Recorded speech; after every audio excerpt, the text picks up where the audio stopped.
भक्ति ऐसी करो, कई लोग कहते हैं भक्ति ऐसी करो, भक्ति ऐसी करो, चार लोग क्या कहेंगे। हम कहते हैं भक्ति कर रहे हो तो चार लोगों के मुख पर मत जाना। भक्ति करो तो ये मत सोचना कि चार लोग क्या कहेंगे। मंदिर जाऊंगी, चार लोग क्या कहेंगे। अगर बेलपत्री चढ़ाऊंगी, चार लोग क्या कहेंगे। दुर्वा चढ़ाने जाऊंगी, चार लोग क्या कहेंगे।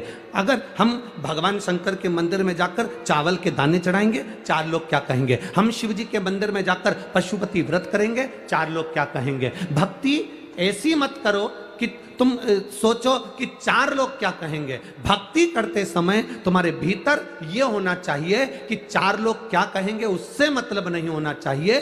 भक्ति करते समय तुम्हारे मन में यह होना चाहिए कि मेरा भोले बाबा क्या कहेगा, बस उससे मतलब होना चाहिए।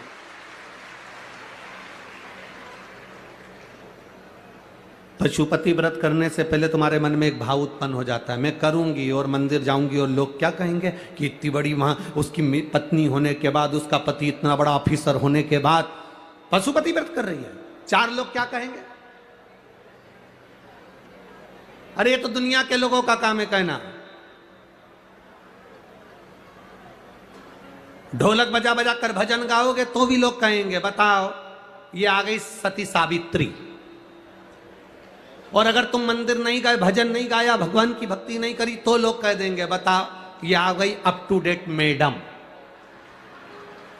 ये किसी काम की नहीं। अब बताओ, भजन करोगे तो लोग ताना देंगे, नहीं करोगे तो लोग ताना देंगे। तो हमें ये नहीं सोचना कि हम व्रत करेंगे तो चार लोग क्या कहेंगे, पशुपति व्रत करेंगे तो चार लोग क्या कहेंगे, मंदिर जाऊंगी लोटा भर के घर से जल भरकर मंदिर जाऊंगी तो चार लोग क्या कहेंगे। कई पुरुष लोग ऐसे हैं जो अपनी पत्नी से कह देते हैं मैं जाऊंगा तो दोस्त लोग हंसेंगे, दुनिया के लोग क्या कहेंगे, मोहल्ले के लोग क्या कहेंगे। अब ईमानदारी से बोलो, क्या मोहल्ले के लोग तुम्हें खाने को दे रहा है? बोलो री कोटा की जी, मोहल्ले के लोग खाने को दे रहे हैं? पड़ोसी तुम्हारे यहाँ फ्रिज ला के दे रहा है?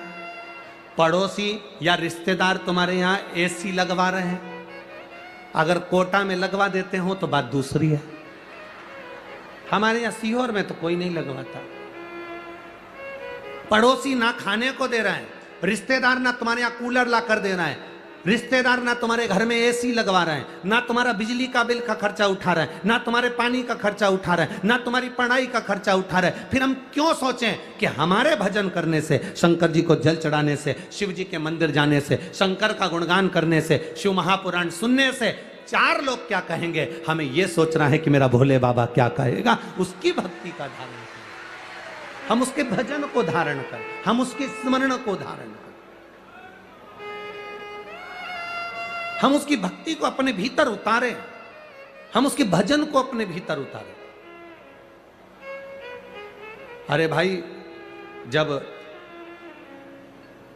तारकासुर की माता ने, कल की कथा में था बारंगी, तारकासुर की माता बारंगी ने जब बारंगी ने अपने बेटे से कहा कि ऋषिवर बोले हैं, गुरुवर बोले हैं कि ब्राह्मण को भोजन कराना है, पिता के निमित्तात्र कराना है, बजरंगासुर के अनुसार उसकी मुक्ति के लिए, उसकी गति के लिए हमें ब्राह्मण का भोजन कराना है। तो तारकासुर कहते हैं मां, कौन ब्राह्मण हमारे यहां भोजन करने के लिए आए?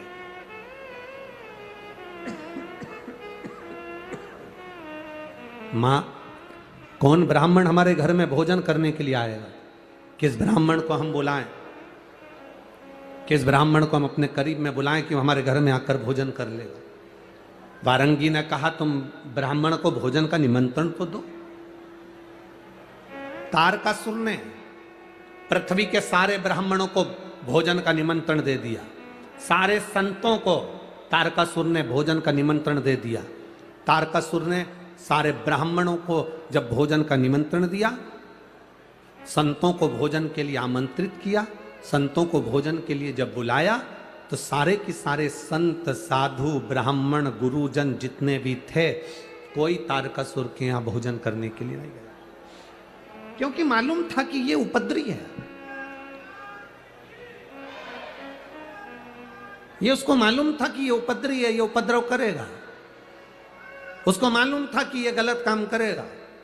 और अगर हम भोजन करने चलेगा और भोजन में इसने कहीं मांस मिला दिया तो, भोजन में अगर गलत पदार्थ मिला दिया तो, इसलिए एक भी संत, एक भी साधु, एक भी गुरुजन, एक भी ब्राह्मण जन तारकासुर के यहां भोजन करने नहीं गया। तब तारकासुर को क्रोध आ गया और तारकासुर ने आक्रमण कर दिया बैकुंठ पर, तारकासुर ने आक्रमण कर दिया इंद्रलोक पर, तारकासुर ने आक्रमण कर दिया ब्रह्मलोक पर। सारे देवताओं को, सबको तारकासुर ने इधर उधर कर दिया, सब पे अपना राज्य स्थापित कर दिया। भगवान नारायण से पूछा, बताओ मेरे पिता बजरंगासुर को गति प्रदान करना है, ब्राह्मण भोजन करने नहीं आते, संत भोजन करने नहीं आते, गुरुजन भोजन करने नहीं आते, तो मैं भोजन कैसे कराऊं? भगवान विष्णु ने कहा ब्रह्मा जी से पूछो। ब्रह्मा जी से कहा तो ब्रह्मदेव कहते हैं कि इंद्र से पूछो, इंद्र कहते हैं भगवान देवादिदेव महादेव से पूछो। शंकर भगवान के पास जब तारकासुर पहुंचा, तारकासुर नेत्र बंद करे हुए भगवान देवादिदेव महादेव के विग्रह को देख रहा था, केवल शिव तत्व को केवल निहार रहा था, शंकर को केवल देखने का प्रयास कर रहा था, शिव को पहचानने का प्रयास कर रहा था तारकासुर।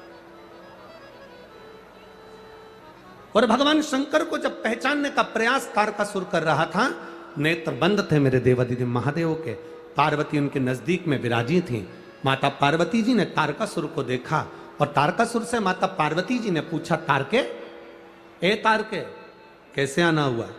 तारकासुर कहते हैं, माता जी मेरे पिता को गति प्रदान करना है, मेरे पिता को मोक्ष प्रदान करना है, ब्राह्मण भोजन के लिए नहीं आते, संत साधु भोजन करने नहीं आते, गुरुजन कोई भोजन करने नहीं आते। मां, इसलिए मैं महादेव से पूछने के लिए आया हूं कि मैं किसको भोजन करूं, मैं किसको भोजन दूं?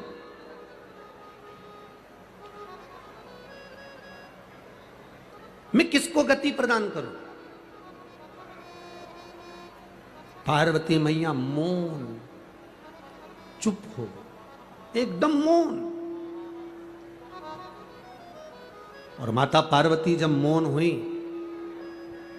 तारकासुर ने विचार करा, मैं महादेव जब तक नेत्र नहीं खोलते तब तक मैं उनकी आराधना करूं। शिव नाम का जाप तारकासुर ने किया। तारकासुर ने जब शिव नाम का जाप करना प्रारंभ करा, भगवान शंकर को रिझाना प्रारंभ करा, भगवान देवादिदेव महादेव राजी नहीं हुए।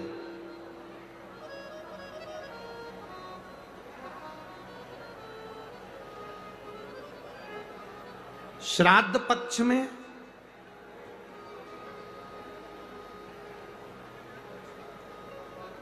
मासिक शिवरात्रि आती है। बोलो, आती कि नहीं आती? अरे जम के तो बोलो जरा, आती है ना? श्राद्ध पक्ष में मासिक शिवरात्रि आती है, शायद 13 अक्टूबर की पढ़ना चाहिए हो, मासिक शिवरात्रि श्राद्ध पक्ष में। तारकासुर को मालूम नहीं पड़ा कि कैसे दिन निकलते गए निकलते गए निकलते गए। एक श्वेत पुष्प तारकासुर तोड़ कर लेकर आए, श्वेत पुष्प।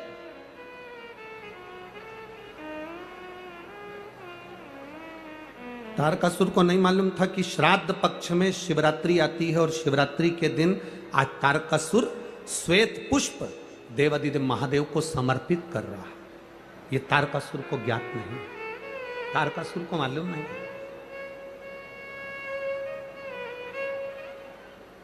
पहले तो लोग केवल एक शिवरात्रि को जानते थे भाई, बोलो सही है कि गलत? केवल एक शिवरात्रि माघ महीने की जानते थे कि महाशिवरात्रि होती है।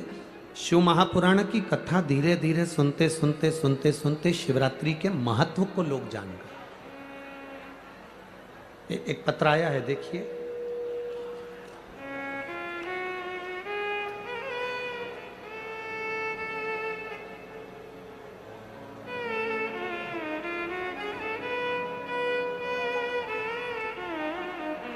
शिल्पा सिंह, कुन्हाड़ी, कोटा, राजस्थान से हैं। आप ही हैं? दोनों हाथ हिला दो बाबू। श्री शिवाय नमस्तुभ्यम। मेरा नाम शिल्पा है गुरुदेव। मैं शिव महापुराण की कथा दिसंबर 2022 से सुन रही हूं। गुरुदेव, मैंने सरकारी नौकरी के लिए कई प्रयास किए परंतु सफलता प्राप्त ना हो सकी। मैंने कथा में पशुपतिनाथ के व्रत के बारे में सुना और आप जो शिवरात्रि का वर्णन करते हो उस शिवरात्रि का अभिषेक का भाव प्रकट किया।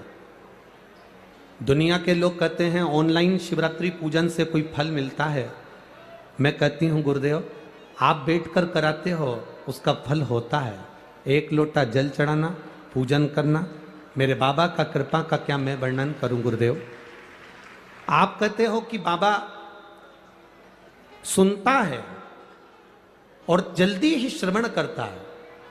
गुरुदेव जब 3 महीने पूरे निकल गए बाबा का अभिषेक पूजन करे हुए तो मेरे मन में थोड़ा सा विस्मय आया, क्या भोले बाबा मेरी नहीं सुनेंगे।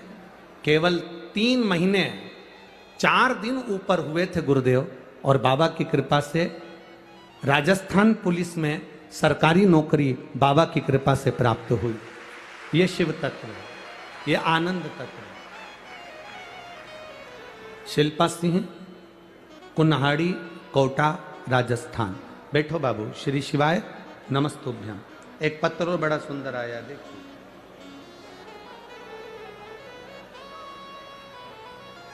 मेरा नाम संजू कंवर है, मैं छावनी कोटा की रहने वाली हूं। कहीं बैठी हैं संजू जी कंवर? मेरा नाम संजू कंवर है, मैं छावनी। कहीं बैठी हो तो हाथ हिला सकती हैं। दिख गई क्या? कहाँ बैठी हैं? हाथ हिलाओ एक बार। हाँ ठीक है, दिख गए, दिख गए, ठीक है। एक बार वापिस हिला दो हाथ, एक बार वापिस हाथ हिलाओ। हाँ जी, मेरा नाम संजू कंवर है, मैं छावनी कोटा की रहने वाली हूँ। मेरा मोबाइल नंबर ये है गुरुदेव। भोले बाबा का मैं क्या वर्णन करूं। गुरुजी प्रत्येक महीने शिवरात्रि आती है, उस शिवरात्रि का मैं गुणगान क्या कर सकती हूं। एक लोटा जल सारी समस्या का हल है गुरुदेव। 2020 की बात है, मेरी बेटी के चेस्ट में 2 इंच की गांठ हो गई। जो 4-5 डॉक्टरों को दिखाया, बड़े बड़े हॉस्पिटल में, जयपुर आदि, पुणे आदि सब हॉस्पिटलों में दिखाया तो डॉक्टरों ने कैंसर की गठान बता दी। कैंसर की गठान बताई, ऑपरेशन होना था। डॉक्टर के हिसाब से जहां चेस्ट में गठान थी वहां से गांठ को निकालकर चेस्ट को काटना था। बेटी की आंख में आंसू था कि बेटी का चेस्ट कैसे कटवा दे गुरुदेव। और गठान भी बड़ी बता रहे हैं डॉक्टर और कैंसर की बता रहे हैं। जितनी जांचें हुई इसकी सारी जांच कैंसर की रही और सारी जांचों में चेस्ट को काटना बताया। अब करें क्या? तब किसी ने कहा आप ऑपरेशन कराने जाओ, मना नहीं, पर एक बार भोलेनाथ जी का पशुपति व्रत करो और महीने की शिवरात्रि आती, एक लोटा जल चढ़ाकर बाबा से विनती करो। गुरुदेव शिव जी का मैं क्या वर्णन करूं। रोज जल चढ़ाकर बेटी को देती, चेस्ट पर लगाती, आचमन करती, बेलपत्र खाती। दूसरी बार डॉक्टर को दिखाने के लिए हम वापिस गए तो जिन डॉक्टरों ने इसको कैंसर बताया था वही डॉक्टर बोलते हैं इसका चेस्ट नहीं काटना पड़ेगा, केवल गठान निकलेगी और गांठ में कैंसर नहीं है। यह बाबा ने वर्णन कर दिया। गुरुदेव गठान निकल गई, चेस्ट नहीं कटा, पर थोड़े के दिन बाद बेटी को फिर वहीं पर गांठ हो गई। जब गांठ हुई तब वापिस डॉक्टर को दिखाने के लिए गए और बेटी को बेलपत्र खिलाकर लेकर गए। बाबा का मैं क्या गुणगान करूं। हॉस्पिटल में बेटी के चेस्ट से वो गांठ गायब थी और बेटी को कैंसर नहीं था। मैं बाबा को यहाँ नमन करने के लिए। एक बार हाथ हिला दो बहन। श्री शिवाय नमस्ते। बैठिए, बैठिए। शिव तत्व इसी को कहते हैं। आप आते जरूर हो कथा के अंदर, आप पहुंचते जरूर हो शिव महापुराण की कथा को सुनने के लिए, पर आपसे निवेदन केवल इतना है कि दिल से सुन लेना। वो दिल से आपको लुटा कर चले जाएगा, दिल से लुटा कर जाएगा। आप उसकी अविरल भक्ति को धारण करो, आप उसके विश्वास को दृढ़ बनाओ। एक शिवरात्रि के एक पुष्प का वर्णन क्या कहता है हमारा शास्त्र, शिवरात्रि का एक लोटा जल क्या वर्णन करता है हमारा शिव महापुराण। तेरी कृपा बिना न हिले एक भी अणु, लेते हैं श्वास तेरी कृपा से तनु। हे गंगाधार मुक्ति द्वार ओंकार भोले, आयो शरण दिया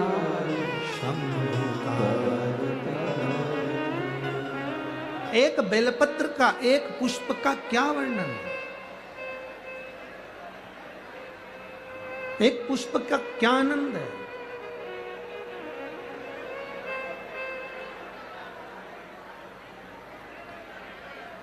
एक पुष्प का क्या रस तत्व है, विष्णु महापुराण की कथा वर्णन करती है।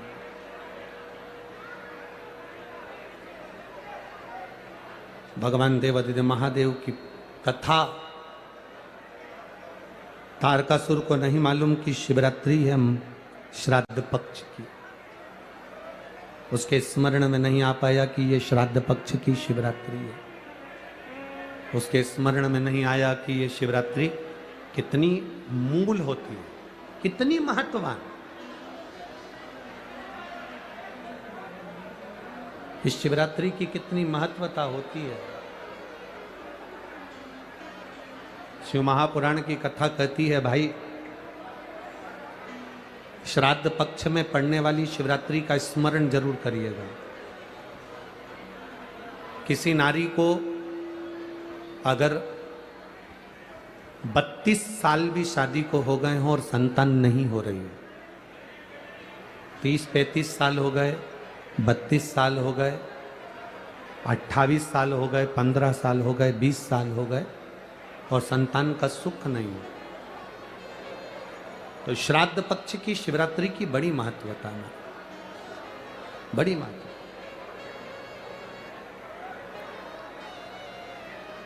तो शिवरात्रि का बड़ा महत्व है।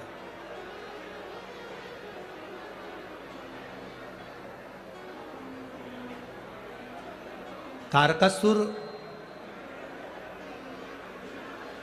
जान नहीं पाए कि आज श्राद्ध पक्ष की शिवरात्रि है। केवल एक श्वेत पुष्प, केवल एक सफेद फूल तारकासुर ने लेकर आए और बाबा देवादिदेव महादेव का जो स्वरूप था, भगवान शंकर का जो स्वरूप था, उस स्वरूप पर देवादिदेव महादेव ने शिव जी के चरणों में एक पुष्प समर्पित कर दिया। एक सफेद पुष्प, एक श्वेत पुष्प देवादिदेव महादेव को समर्पित कर, भगवान शंकर को समर्पित किया।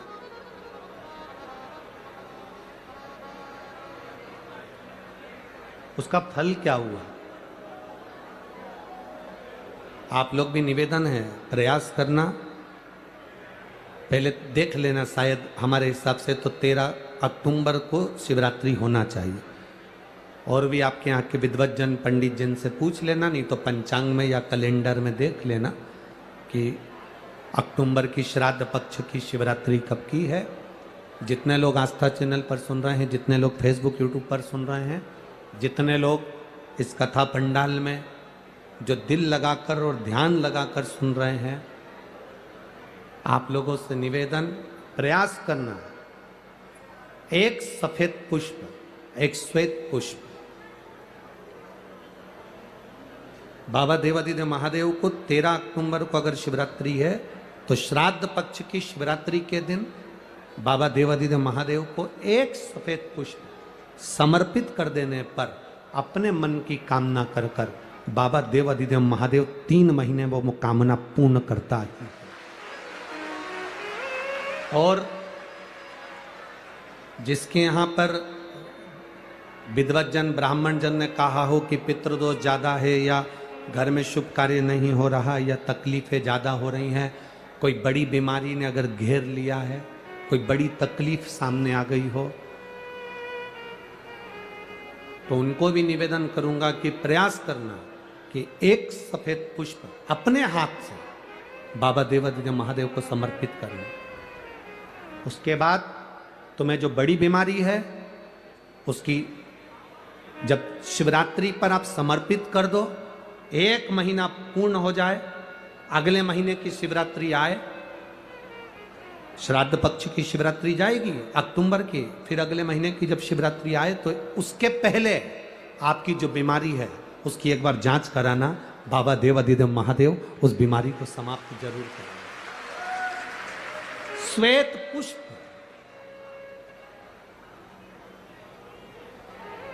भगवान शंकर का जो श्राद्ध पक्ष का जो शिवरात्रि है उस पर जो श्वेत पुष्प की परिभाषा, उसको हमें जानना है, उस परिभाषा।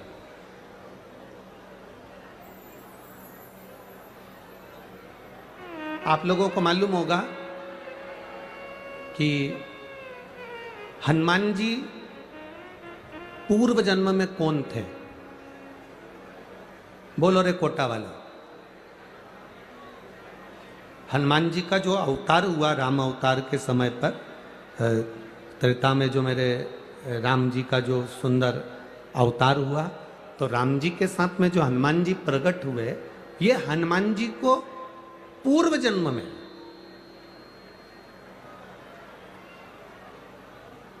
पूर्व समय में जो हनुमान जी को ये बानर का रूप मिला है राम अवतार के समय पर, हनुमान जी का जो स्वरूप प्राप्त हुआ, ये हनुमान जी पूर्व समय में किस रूप के अंतर्गत हनुमान जी को ये रूप दिया गया? ये किसका अवतार है? ये किसका स्वरूप है? ये किसका अंश अवतार है? कई लोग कह देते हैं ये शंकर भगवान के अंश स्वरूप हैं, शंकर सुवन केसरी नंदन। पर शिव महापुराण जिसने दिल से सुनी हो, जिसने पढ़ी हो, जिसने स्मरण किया हो, तो हनुमान जी का जो पूर्व का जो भाव है वो विषकपी अवतार, जो भगवान शंकर और भगवान विष्णु ने एक अवतार लिया था जिसका नाम था विषकपी अवतार। कौन सा अवतार है? विषकपी अवतार, जिसको लोग वृषकपी अवतार भी कहते हैं। कोई उसको विषकपी कहता है, कोई उसको वृषकपी अवतार कहता है। जब भगवान शिव जी ने और भगवान नारायण ने दोनों ने मिलकर इस सुंदर रूप को धारण करा था, कपि का मुख धारण करा था और एक असुर का संहार किया, जिसको वृषकपी भी कहा गया, जिसको विषकपी भी कहा गया। उस वृषकपी अवतार का रूप श्री हनुमंत लाल जी को त्रेता में प्रदान किया गया। श्री हनुमंत लाल जी, उसका चरित्र भी आगे आएगा कथा में, अपन उसको सुनेंगे कि श्राद्ध पक्ष में वृषकपी अवतार का महत्व क्या है, विषकपी अवतार की महत्वता क्या है। देव पितर शिव महापुराण में अगर 16 दिन श्राद्ध के होते हैं और 16 दिन श्राद्ध में से कोई भी एक दिन श्राद्ध का, जो तुम्हारी मर्जी पड़ जाए, जिस दिन तुम घर में फ्री हो, जिस दिन तुम्हारी मर्जी पड़ जाए, जिस दिन तुम्हारा मन कर जाए, उस दिन वृषकपी विषकपी नाम लेकर एक रोटी में थोड़ी सी शक्कर या गुड़, थोड़ा सा चावल, थोड़ा सा अगर चावल नहीं हो तो खीर बन जाए तो ज़्यादा अच्छी है, रोटी के अंदर रखकर वृषकपी या विषकपी भगवान शंकर का एक अवतार है नारायण के साथ में। भगवान शिव और भगवान शंकर का और नारायण का एक अवतार मिलकर हुआ था। भगवान शिव और नारायण का मिलन से 3 अवतार हुए थे, 3 अवतार हुए हैं। एक हरिहर अवतार भी भगवान शंकर और नारायण के मिलन से हुआ, एक वृषकपी अवतार भी नारायण और शिव के मिलन से हुआ। तो जो वृषकपी अवतार है भगवान शंकर और एक भगवान नारायण और भगवान शंकर के मिलन से शरंभेश्वर अवतार भगवान शंकर का और नारायण का मिलकर हुआ है, शरंभेश्वर। ये 3 अवतार नारायण और शिव जी मिलकर बने हैं। 3 अवतार भगवान शंकर ने नारायण के साथ मिलकर लिया, शरीर एक बनाया, दोनों मिल गए, एक शरीर बनाकर जगत का कल्याण करो। रोटी हो तो रोटी, पूड़ी हो तो पूड़ी, पराठा हो तो पराठा, जो तुम बनाए हो उसमें थोड़ा सा मात्रा दूध चावल की या खीर की, थोड़ी सी मात्रा गुड़ की, और वृषकपि या विषकपि अवतार का नाम लेकर अपने दरवाजे के बाहर खड़े होकर जो गौ माता को श्राद्ध पक्ष में किसी भी दिन ये भोजन वृषकपि का नाम लेकर दे देते हैं, उसके घर में कभी संपदा की कमी नहीं आती, धन की कमी नहीं आती। श्राद्ध पक्ष का ये स्वरूप है विषकपि अवतार। एक बार सब बोलेंगे, बोले विषकपि भगवान की। अब नाम आप लोग ले जिससे आप लोगों को याद हो जाए, बोलिए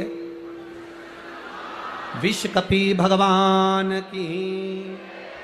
आप विषकपि बोल सकते हो, वृषकपि भी बोल सकते हो, वृषकपि भी बोल सकते हो और विषकपि भी बोल सकते हो, दोनों नाम में से कुछ भी। हाँ, अगर आप नेट पर सर्च करोगे या आजकल लोग क्या है, कथा सुनने के बाद नेट पर जल्दी सर्च करते हैं, तो गूगल आदि पर सर्च करोगे तो विषकपि भी आ सकता है, वृषकपि भी आ सकता है।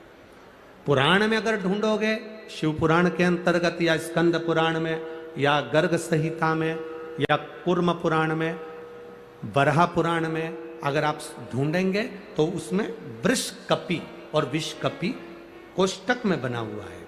पहले आएगा विषकपि, फिर कोष्टक में आएगा वृषकपि। उस अवतार का स्मरण। फिर से नाम बोलो, क्या नाम बोलना है? विषकपि। या तो विषकपि बोल लें या वृषकपि।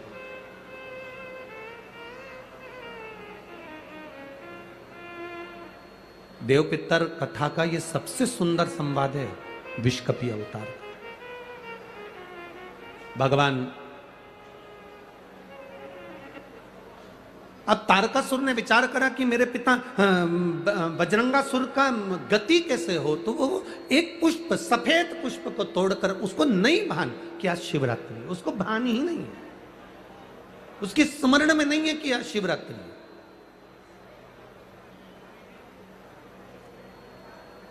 फूल तोड़ा, देवादिदेव महादेव के चरणों में समर्पित करा, शिव जी के नेत्र खुल गए।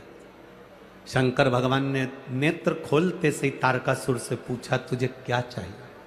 तारकासुर कहता है, मेरे पिता बजरंगासुर की गति नहीं हुई है, वो भटक रहा है। मेरी माता जब सोती है, उनके स्वप्न में मेरे पिता आते हैं। मेरी माता वन में घूमती है, मेरे पिता उसके पीछे चलते हुए दिखते हैं। कभी कभी पितर, कभी कभी पूर्वज, हमको ऐसा लगता है कि हम काम कर रहे हैं और मुझे कोई देख रहा है। कभी कभी ऐसा लगता है कि मैं चल रही हूं, मेरे पीछे कोई चल रहा है। कभी कभी ऐसा भान होता है कि ऐसा लग रहा है कि कोई मुझे देख रहा है, कोई मेरे पीछे चल रहा है, कोई मेरे आगे चल रहा है। कभी कभी ऐसा भान होता है। तो उसके लिए यहां तारकासुर कह रहा है कि मेरी माता को मेरे पिता, मेरे पूर्वज नजर आते हैं, मेरे पिता की गति कैसे हो जाए। तब भगवान शंकर कहते हैं कि तारकासुर, एक तो तू असुर है, तू राक्षस है, और राक्षस होने के साथ साथ तू अपने पिता की गति की बात कर रहा है, ये तो मुझे हंसी आने वाली बात है। एक राक्षस कहे कि मेरे पिता का मोक्ष हो जाए, तो ये तो बड़ी हंसी की बात है, ये तो बड़ी विचित्र बात। पर तुम पूछ रहे हो, भगवान देवादिदेव महादेव ने कहा कि तुम्हारे पिता की गति के लिए तुम ब्राह्मण भोज, संत भोज, गुरु भोज, दरिद्र भोज ये क्यों ना करते? तारकासुर ने कहा, मैंने पूरी पृथ्वी को निमंत्रण दिया, कोई मेरे यहाँ भोजन करने नहीं आया। सबको भय लगा कहीं मैं मांस ना मिला दूं, गलत पदार्थ ना मिला दूं, गलत चीजें ना मिला दूं, उसका स्मरण ना हो जाए, इसलिए कोई मेरे यहाँ भोजन करने नहीं आया। शंकर जी उसी समय पर कहते हैं, तेरे पिता की गति के लिए नंदी तुझे ज्ञान देगा। भगवान ने नंदी की ओर इशारा करा। नंदी ने तारकासुर से कहा, सुन तारका, अगर अपने पूर्वजों को जल नहीं दे सकते, अपने पूर्वजों को तर्पण नहीं कर सकते, अपने पूर्वजों के लिए भोजन नहीं करा सकते, अपने पूर्वजों के लिए कोई तुम भाग नहीं दे सकते, अपने पितरों के लिए तुम कुछ नहीं कर सकते, तो नंदी ने तारकासुर से कहा, एक मुट्ठी दुर्वा घास उखाड़ कर किसी गाय को खिला देना, उससे भी तेरी पिता की, तेरे पूर्वज की मुक्ति गति निश्चित है। ये नंदी का ज्ञान है, ये नंदीश्वर का ज्ञान। 16 दिन श्राद्ध में बन सके, आप अगर किसी को भोजन करा सके ठीक है, ना करा सके ठीक है, कुछ नहीं बने तो थोड़ी सी घास, थोड़ा सा ग्रास तोड़कर गौ माता को भी खिला देने पर हमारे पूर्वजों को, हमारे पितरों को मुक्ति प्राप्त हो जाती है, मोक्ष मिल जाता है। क्यों?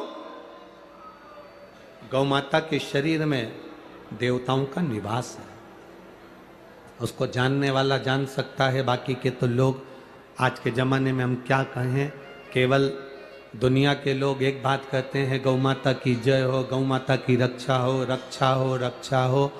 हर मंच पर, हर जगह पर राजनेता, सत्ताधारी सब चिल्ला चिल्ला कर कहते हैं, हमने गाय के लिए यह करा, हमने गाय के लिए वो करा। अगर तुमने गाय के लिए कुछ करा होता तो रोडों पर गाय आज भी कचरा खाती हुई नहीं दिखती।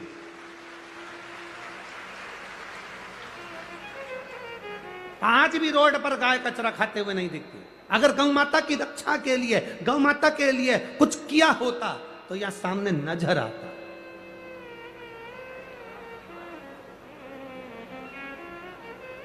बहुत कुछ करती है सरकार, ऐसा नहीं कि गाय माता के लिए नहीं करती, करती है, पर ऊपर से पैसा चलते चलते चलते चलते नीचे तक आता है, नीचे भी और नीचे आता है और नीचे आता है।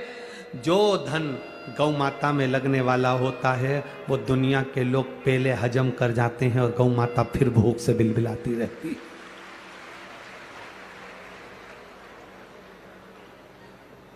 फिर भूख से बिलबिलाती रहती है। 12.5 लाख कत्ल खाने ब्रेसिंग मशीन के हो गए हैं, जो भारत की भूमि पर कलंक की तरह है। 12.5 लाख कत्ल खाने ब्रेसिंग मशीन के हो गए। ब्रेसिंग मशीन के कत्ल खाने कैसे? गाय को मशीन में पहले 15 दिन तक गाय को भूखा रखा जाता है, कारण गाय के सफेद मांस को लाल बनाना है, क्योंकि लाल मांस की कीमत विदेशों में ज्यादा मिलती है, इसलिए ब्रेसिंग मशीनें बनाई गई। गाय को 15 दिन भूखा रखना, भूखा रखने के बाद गाय के पांव को मशीन में जकड़कर उल्टा लटकाना, फिर पानी का प्रेशर गाय के मुख पर मारना और गाय के मुख पर प्रेशर देकर गाय की श्वास को, रक्त को उसके मांस में मिला देना। जब 8 दिन तक गाय के मुंह पर प्रेशर मारा जाता है, तब गाय की श्वास और रक्त उसके मांस में मिल जाता है, तब गाय को फिर उल्टा लटकाकर काट दिया जाता है और उसके मांस को डब्बों में भरकर बेच दिया जाता है, जिससे मांस लाल हो जाए। गाय ब्रेसिंग मशीन में काट काट कर लोग उसको लाल मांस बनाकर बेच रहे हैं और दुनिया के लोग कहते हैं गौ माता की जय हो, धर्म की जय हो। एक गाय भी अगर तुम्हारे शहर की, तुम्हारे क्षेत्र की, तुम्हारी कॉलोनी की, तुम्हारी सोसाइटी की, तुम्हारे मोहल्ले की, तुम्हारे गांव की, तुम्हारे प्रदेश की, तुम्हारे नगर की, तुम्हारे देश की एक गाय भी अगर कटती है तो इस राष्ट्र को भुगतना पड़ता है। यह उपद्रव कहीं केदारनाथ जी में त्रासदी मच रही, कहीं भूकंप आ रहा, कहीं बाढ़ आ रही, कहीं बीमारी आ रही, कहीं कोरोना आ रहा, कहां से आ रहा? क्योंकि तुम गौ माता की रक्षा नहीं कर पा रहे। इतने बड़े बड़े मंच मिलते हैं, लोग चिल्ला चिल्ला कर कहते हैं, होता जाता कुछ नहीं है, होता जाता कुछ नहीं है। थोड़े दिन तक चिल्लाते हैं, ठंडे पड़ जाते हैं, सब अपने अपने घर जाके सो जाते हैं और लोग चिल्लाते रहते हैं गौ माता की जय हो, धर्म की, अधर्म का प्राणियों में विश्व का कब होगा? लोग चिल्लाते रहे, कल्याण हो, कल्याण हो, विश्व का कल्याण हो, ये सब कहते हैं, पर सबसे पहले अपना कल्याण सोचते हैं। विश्व का कल्याण बाद, पहले अपना। कहां गति? गौ माता को अगर एक मुट्ठी चारा भी, घास भी अगर खिला दी तो पूर्वजों का कल्याण है, पितरों का उद्धार है। ये नंदी ने तारकासुर को कहा, तारकासुर सुनकर आनंदित हो गए। आनंद रसतत्व आ गया तारकासुर के भीतर। तारकासुर ने सुना, गया घास लेकर गौ माता को दिया। गाय की आंख से आंसू बह रहे थे तो तारकासुर ने पूछ लिया, गौ माता मैंने तुम्हारे को घास खिलाया और तुम रो रही हो? गौ माता मैंने तुमको घास खिलाया और तुम रो रही हो? गौ माता कहती है, तारकासुर तू असुर है, मुझे कष्ट देता है हर पल, और आज तू घास खिलाने आया है तेरे पूर्वजों के उद्धार के लिए। ये तारकासुर की कथा नहीं, ये आप और हमारी सबकी कथा है। 16 श्राद्ध आई, दादाजी की तिथि आई तो कंगा मंगा करके, डेंटिंग पेंटिंग करके गौ माता को बुला रही, ले आजा आजा आजा, ले ले ले। कोई ने पूछा, क्यों काकी क्या कर रही हो?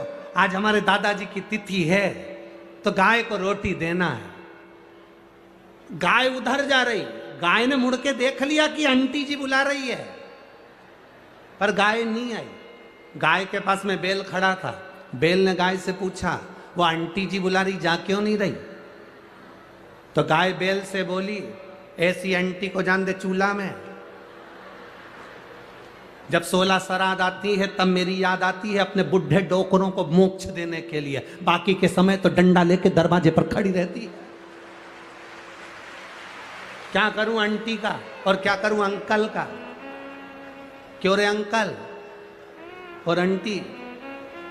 केवल 16 श्राद्ध आई, दादाजी की तिथि आई, दादी की तिथि आई, तब गौ माता की याद आई। जब तिथि चली गई, फिर दरवाजे पर गाय आई तो पानी डाल के, डंडा मार के, हट हट चल चल। गौ माता ने भी सोच लिया, तेरे यहां तो नहीं आऊंगी श्राद्ध में, चाहे कुछ भी हो जाए, नहीं आऊंगा। गति कहां है? अरे बाबा, शिव की आराधना का जो सुख है वो सुख कहीं नहीं। आप करो शंकर की आराधना, आप करो भगवान का गुणगान।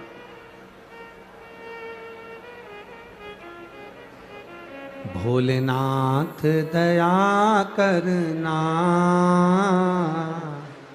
मैं तेरे भरोसे,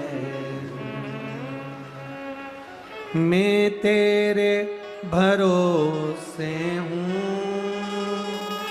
मैं तेरे भरोसे हूँ। मेरे बाबा दया करना, मैं तेरे भरोसे। लोगों ने सावन के महीने में 1 लोटा जल चढ़ाया होगा, उसका पुण्य प्रबल हुआ होगा, तो संदीप शर्मा जी ने ये कथा विधायक जी ने यहां करवाई। 1 मिनट की भी कथा अगर हाथ से जाएगी तो ना जाने कितना बड़ा खजाना आपके हाथ से जा रहा है, आप समझ नहीं पाते।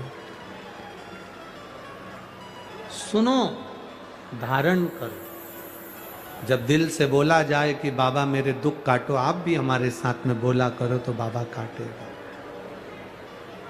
ये कथा तो 5 तारीख को विराम हो जाएगी, 7 तारीख को छत्तीसगढ़ में प्रारंभ हो जाएगी 7 दिन की शिवधाम कोड़िया, जिला दुर्ग, छत्तीसगढ़ में, जिसका समय 2 बजे से 5 बजे तक 2 दिन रहेगा, फिर 1 बजे से 4 बजे तक रहेगा। यहाँ देवपित्र शिव महापुराण की कथा मिली है। माननीय विधायक महोदय संदीप जी शर्मा जी तो बड़े सरल सहज हैं, जिन पर हम तो कहेंगे कहीं उनके पूर्वजों और पितरों की बड़ी कृपा हुई होगी, जो 16 श्राद्ध में ये कथा यहाँ हो रही है। सरल सहज शिव तत्वधार। आप करो भगवान की अविरल भक्ति का गुणगान। क्या मिलेगा वो जान सकता है, वो क्या देगा आपको वो जान। मंथन किया, शिव को जानने के लिए, नारायण चरण ढूंढने के लिए नीचे की ओर गए और ब्रह्मा जी ऊपर की ओर गए। ब्रह्मा जी को सिर नहीं मिला, नारायण को चरण नहीं मिला। भगवान शंकर की कभी परीक्षा मत लो, शिव जी की प्रतीक्षा करो। एक पत्र में, केले के पत्ते पर पत्र आया है, उसमें उन्होंने लिखा इस पत्र में,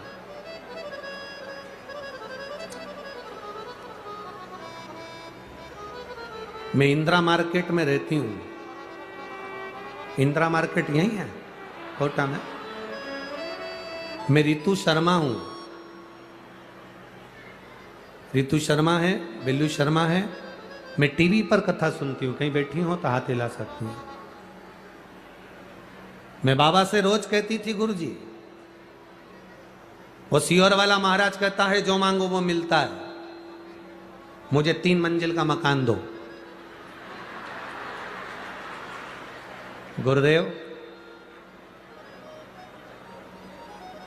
मेरे घर के लोग कहते थे ऐसा होता है क्या, फालतू की बात है, ऐसे तो ना जाने कितने महाराज आते हैं टीवी पर बोलते रहते हैं, क्या होता है।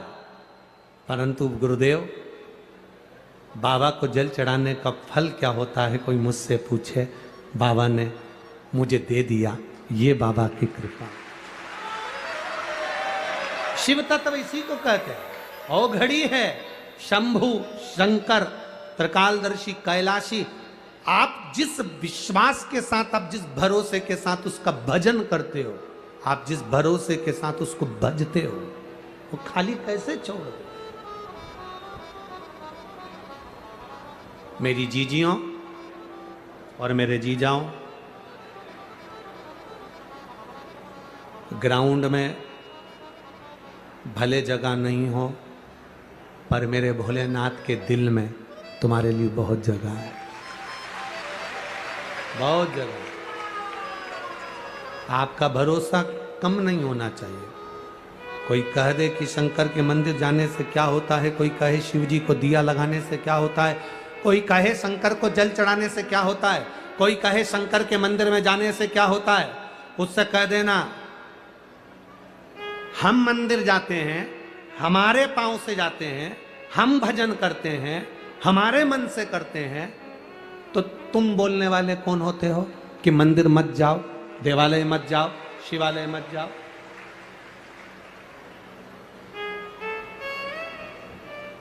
जो तुमसे कहते हैं कि मंदिर नहीं जाना चाहिए, जल नहीं चढ़ाना चाहिए, क्या करोगे मंदिर जाकर, क्या होता है श्राद्ध पक्ष में ब्राह्मण को भोजन कराने से, क्या होता है श्राद्ध पक्ष में गौ माता को रोटी देने से, जो तुमको ज्ञान देते हैं, एक दिन तुम्हें सनातन धर्म से हटाकर दूसरे धर्म में भेजने की तैयारी करते हैं, दूसरे धर्म में भेजने की तैयारी करते हैं। हम अपना सनातन धर्म कैसे छोड़ दें, हम अपना भजन करना कैसे छोड़ दें, हम अपनी भक्ति कैसे छोड़ दें। शिव कथा कह रहे हैं,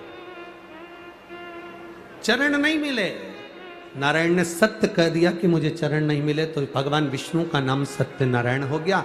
ब्रह्मा जी झूठ बोल दिए, केतकी का फूल झूठ बोल दिया, गौ माता ने झूठ बोल दिया, श्राप लगा, ब्रह्मा जी का सिर कटा, कर्मनाशा नदी प्रकट हो। आगे सृष्टि खंड बढ़ा। दक्ष प्रजापति के यहां सती माता का जन्म हुआ और वो सती मैया जो शिव की आराधना में लीन रहती थी, भगवान शंकर की भक्ति में डूबी रहती थी। बाबा देवादिदेव महादेव विवाह के बाद में उनको कुंभज ऋषि के यहाँ कथा सुनाने के लिए ले गए। अगस्त बाबा के यहाँ कथा सुनने के लिए गई, अगस्त ऋषि के यहाँ कथा सुनने के लिए गई और बाबा देवादिदेव महादेव के यहाँ कथा जब श्रवण करने के लिए गई, शिव कथा कहती है, शिव महापुराण के सामने पंडाल में बैठकर, कथा में बैठकर, भले टीवी के सामने कथा सुन रहे हो, चाहे मोबाइल पर सुन रहे हो, चाहे पंडाल में बैठकर कथा सुन रहे हो, भगवान की कथा को सुनते हुए हमारे मन में जो भाव आता है भगवान वो पूरा करता है। सती मैया के मन में भाव आया कि मेरे पति शादी होने के बाद दुनिया के पति घुमाने के लिए लेकर जाते हैं, पर मेरे पति शादी होने के बाद मुझे कथा सुनाने के लिए लेकर आए हैं, इससे तो ये शरीर जलकर भस्म हो जाए तो अच्छा। और वही हुआ, सती माता का शरीर जलकर भस्म हुआ। क्रोध की अग्नि में सती माता जल गई और उनका शरीर भस्म हुआ। कथा सुनते सुनते हम जो दिल से मांगते हैं, हम जो दिल से कहते हैं, बाबा सुनता है। श्री शिवा नमस्तु, श्री शिवा नमस्तु, श्री शिवा नमस्तु, श्री शिवा नमस्तु, श्री शिवा नमस्तु। भोला सब दुख काटो, ओ भोला सब दुख काटो। शिव शंकर जपूं तेरी माला, भोले बाबा जपूं तेरी माला, भोला सब दुख काटो ओ भोला सब दुख काटो। वेश है मंगलकारी, वेश है मंगलकारी, शमशान वासी हमारा, शमशान वासी हमारा, ओ भोला सब दुख काटो, ओ भोला सब दुख काटो। हम जो मांगे, जो कहे उससे वो सुनता है। एक लड़का यहाँ बैठा है कथा में, उसने अपनी माँ से कहा, माँ ये सियोर वाला महाराज कथा में बोलता है जो मांगो मिलता है, मैं वायुसेना में नौकरी करना चाहता हूं, मिल जाएगी? पत्र है।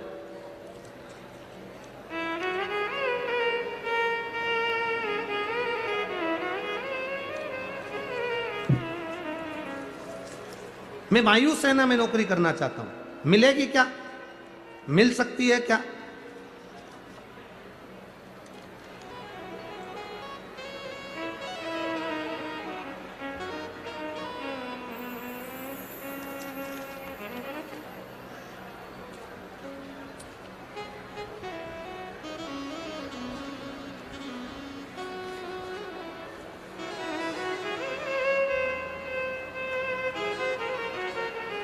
शंभो शरणे पड़ी मांग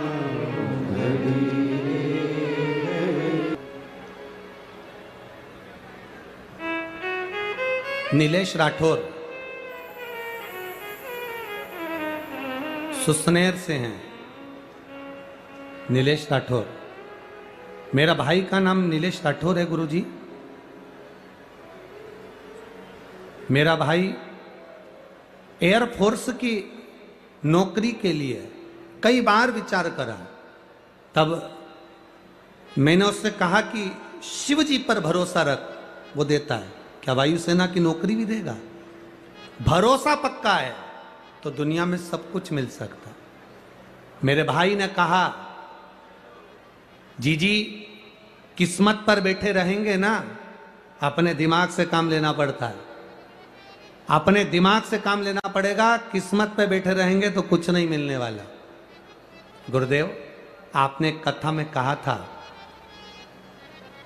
दिमाग तो बीरबल के पास भी था, तो क्या वो बादशाह बन गया था? किस्मत होना चाहिए तब बादशाह की कुर्सी प्राप्त होती है। बहुत है। मैंने अपने भाई से कहा तू जा तो सही, शिव जी के मंदिर तो जा, शंकर बाबा के मंदिर। मेरा भाई जाने लगा। अगर कहीं बैठी हो तो हाथ हिला सकती हैं, अगर कहीं बैठी हो तो हाथ हिला सकती हैं जिन्होंने ये पत्र भेजा हो। मेरा भाई शिव जी के मंदिर जाता, बाबा देवादिदेव महादेव से प्रार्थना करता।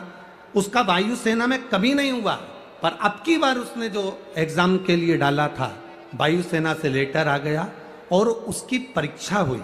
पर बाबा का क्या वर्णन करूं, एग्जाम में वो पास भी हो गया। पास तो हो गया, पर जब मेडिकल प्रारंभ हुआ तो उसकी आंख पे चश्मा था। चश्मा था तो मेडिकल में उसको निकाल दिया। 20 दिन का टाइम उसको दिया गया। खूब रोया, दीदी बाबा भोलेनाथ ने मुझे पास तो कर दिया, परंतु मेरी नौकरी नहीं लग सकती क्योंकि मेरी आंख पर चश्मा है। 20 दिन का टाइम दिया है। मैंने मेरे भाई से कहा 20 दिन बहुत दिन होते हैं। वो सियोर वाला कहता है कि अगर दिल लगा लिया तो 15 मिनट में सुने। तू लगा, बाबा के चरणों में जा, आंख में जल लगा। शिव जी के चढ़ा हुआ जल जब आंख में लगाना प्रारंभ हुआ, 20 दिन बाद फिर मेडिकल कराया गया। और मेडिकल कराया तो उस मेडिकल में मेरे भाई का सिलेक्शन हो गया और मेरा भाई एयरफोर्स में सर्विस करने लगा। ये शिव तत्व हो बड़ी, ये शंभू है, त्रिकालदर्शी, कैलाशी, अविनाशी। आप भरोसा कितना करोगे? आपका विश्वास क्या कहता है? आपकी दृढ़ता क्या कहती है? केवल कथा यहां से सुनी, यहां से निकाल दी, बची कुची थी, कपड़ा में से झटकार दी, होती रहती होगी। हमको तो ऐसा लगता है कि बहुत सारे कथाकार कोटा में आते होंगे और तुम लोग कथा सुनते होगे और वो सुनाते होंगे, टाइम निकाल देते होंगे, चले जाते होंगे और तुम ऐसे ही VIP में आते रहते होगे और ऐसी बड़बड़ करते रहते होगे और कथा चलती रहती होगी। पर हमने नहीं सीखा ये। अब की बार गलत व्यक्ति से पाला पड़ गया तुम्हारा।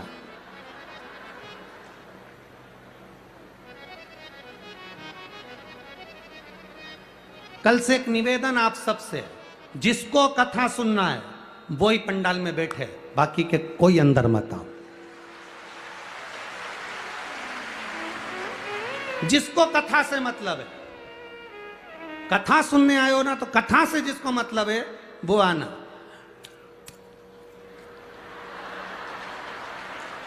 बिल्कुल मत। 4 घंटे तक पार्टी पड़ी। क्या करे कथा का?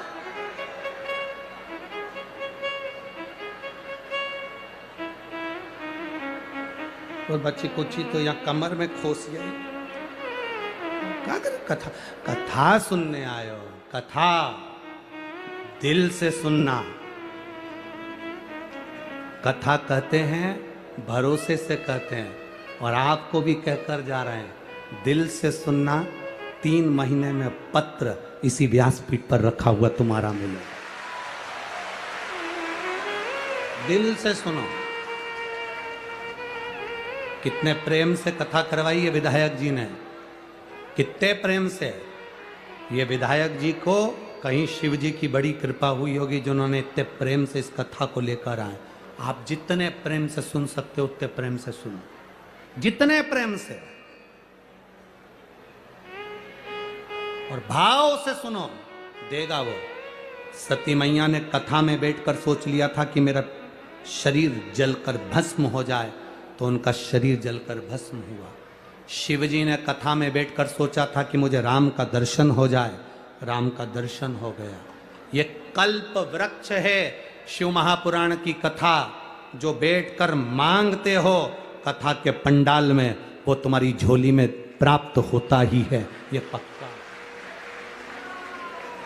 जो तुम मांगोगे वो तुम्हें मिलेगा, ये निश्चित है।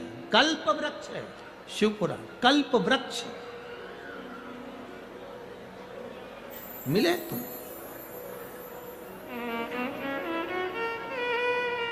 आया समय, सती मैया जलकर भस्म हो गई। सती माता हिमालय राज के यहां पर जन्म लेने की तैयारी कर। पितृलोक में जो पितृ निवास करते हैं उनकी 3 बेटी हैं, मैना, धन्या, कला।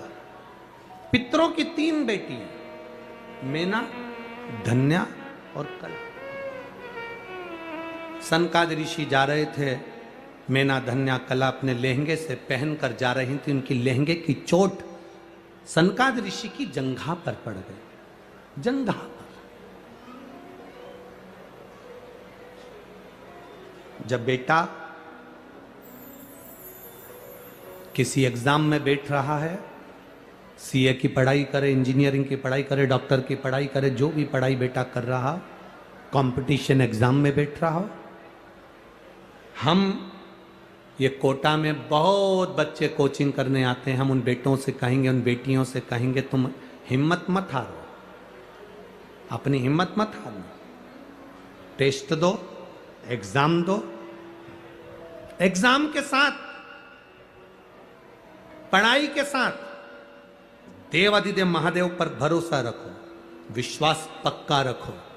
दुनिया में ऐसा कोई काम नहीं जो तुम नहीं कर सकते, ऐसा कोई काम नहीं जो तुम नहीं कर सकते।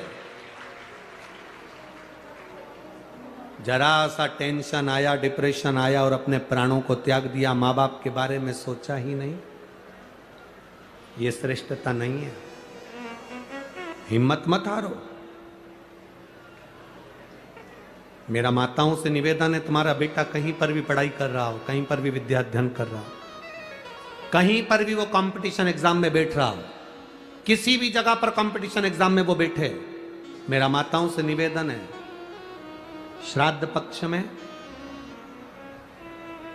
3 सफेद फूल, 3 चावल के दाने, 3 सफेद फूल, 3 चावल के दाने एक कटोरी में अपने दरवाजे के नजदीक में अंदर की ओर उसको रखो। किसी भी दिन जब तुम्हारा मन पड़ जाए, श्राद्ध पक्ष में करने के लायक है। बस तुम्हारा बेटा कंपटीशन एग्जाम में बैठा हो, परीक्षा दे रहा हो, नौकरी के लिए अप्लाई कर रहा हो, या उसको कोई कुछ पाने की ललकता है और वो नहीं कर पा रहा है, या दुकान व्यापार व्यवसाय के लिए कार्य कर रहा है पर उसका नहीं जम पा रहा, कोई लोन लेने के लिए अप्लाई कर रहा है, नहीं जम पा रहा, तो 3 सफेद पुष्प और 3 चावल के दाने।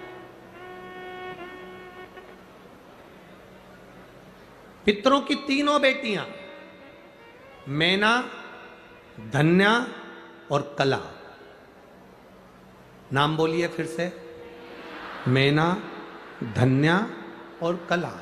पितरों की 3 बेटियां, इन तीनों बेटियों का नाम लेकर दरवाजे के पास में कटोरी को रखकर, जो बेटा जो बेटी जो कंपटीशन एग्जाम में बैठ रहे हैं या कुछ ना कुछ करने की उनकी ललकता है, उस बेटा बेटी का नाम स्मरण गोत्र बोलकर उसी चावल और पुष्प को बाबा देवादिदेव महादेव के मंदिर में भगवान श्री नंदीश्वर को स्पर्श कराकर शिव जी की अशोक सुंदरी वाली जगह, अशोक सुंदरी की जगह मालूम है ना सबको, अशोक सुंदरी का स्थान, अशोक सुंदरी वाली जगह पर उसको समर्पित कर दो। 3 महीने के अंदर बाबा देवादिदेव महादेव उसकी नैया पार जरूर करेगा, निश्चित। पर इसके साथ में उसकी मेहनत, उसकी लगन, उसका भरोसा, उसकी दृढ़ता, उसकी पढ़ाई पक्की होना चाहिए, उसका कर्म पक्का होना चाहिए, उसकी मेहनत पक्की होना चाहिए। कितने पुष्प, कितने चावल, नाम बोलिए, जम के बोलो जरा, इधर वाले भी और इधर वाले भी सब बोलो। मैना, धन्या और कला, ये 3 बेटी, पितरों की 3 लड़कियां हैं जो पितृलोक में निवास करती हैं। इनके नाम स्मरण कर कर समर्पित करना पड़ा। समय आया, तीनों देवियों को श्रापिता लगी तो वो भूमि पर आई और उनकी गोद में, मैना की गोद में माता पार्वती जी का जन्म हुआ।